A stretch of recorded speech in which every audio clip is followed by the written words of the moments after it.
Well, Hurricane Dorian has made landfall in the Bahamas, causing massive damage. Newswatch 12's Devin Biggs has more on the storm as it gets closer to the East Coast. Devin? And good evening, Pierre. We just got a new advisory into the region. Take a look at the storm. It's kind of jogging to the west a little bit. We're seeing a little bit of a southerly trend with this thing as well. They have knocked the winds down just a little bit, down to 180 miles per hour with winds out or moving at a westerly direction at 6 miles per hour. Then, of course, the advisory is hurricane watches or hurricane warnings and some tropical storm warnings are also in effect.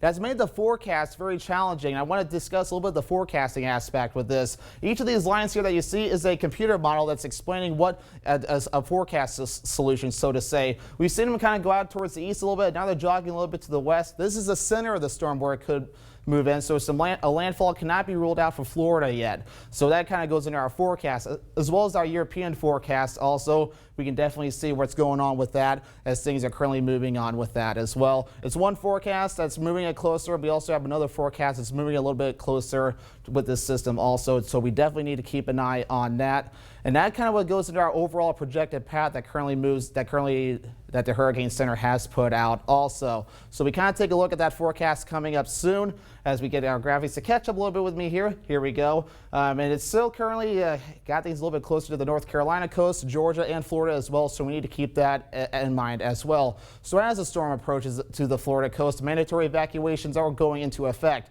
Reporter Todd Scouten has the story from Florida. Attention. A mandatory evacuation order has been issued. Getting out the word for people on the Barrier Island in Martin County, it's time to go. This time yesterday, we were extremely optimistic. It felt good to us. You know, we were fighting the urge to spike the ball and be happy that it's not coming here. Today, we're not spiking the ball. The storm has drifted in this direction. It is not a monumental shift. It is a shift. It's a Category 5 hurricane. A mandatory evacuation is in effect for the Barrier Islands and low-lying areas. 6 shelters are opening up. Howard Hamilton is 87 years old. He was first in line. I've lived through 9 hurricanes, and we had a double panel of windows suck out, and I thought the building was coming down.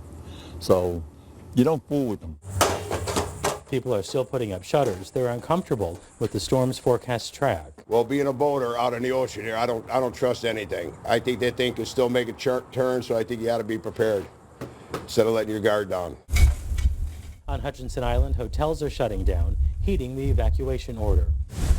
While beaches are officially closed, people were still out getting a last look at the rough surf before the weather goes downhill. We're kind of nervous, hoping that we're going to be okay.